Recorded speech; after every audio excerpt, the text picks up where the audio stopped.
سب سے پہلی بات یہ ہے کہ منصب نبوت اور منصب رسالت، منصب نبوت اور منصب رسالت، یہ منصب سب سے اونچا، سب سے بلند اور سب سے بالا منصب ہے۔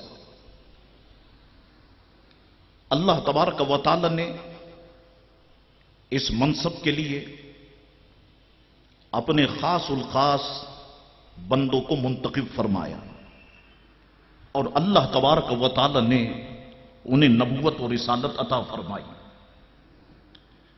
اب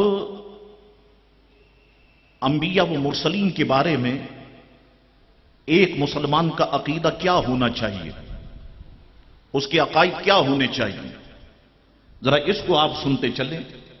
میں ایک ایک چیز آپ کی خدمت میں بیان کرتا ہوں۔ فقہ کرام فرماتے ہیں، پہلا عقیدہ فرماتے ہیں کہ نبوت کسبی نہیں ہوتی، بلکہ نبوت عطائی ہوتی ہے۔ یعنی کوئی اگر یہ سمجھے کہ میں محنت کروں، میں جد و جہد کروں، میں تقوی کے ساتھ زندگی گزاروں، میں سارا دن اور ساری رات عبادت کروں، قرآن کی تلاوت کروں، روزے رکھوں، ہر سال میں حج کروں، زکات دوں تو میں نبی بن جاؤں گا، یاد رکھو کہ ایسا کبھی بھی نہیں ہو سکتا۔ نبوت فقہ کرام فرماتے ہیں کہ کسبی نہیں ہوتی، بلکہ نبوت عطائی ہوتی ہے۔ اللہ تبارک و تعالی جسے چاہتا ہے اسے اپنے فضل و کرم سے عطا فرماتا ہے۔ ایک بات سنیے آپ، بہت اہم نقطہ ہے فقہ کرام کا۔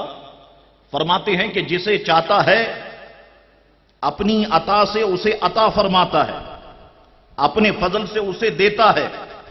ہاں، دیتا اسی کو ہے کہ جسے اس منصب عظیم کے قابل بناتا ہے۔ بڑی اہم بات ہے۔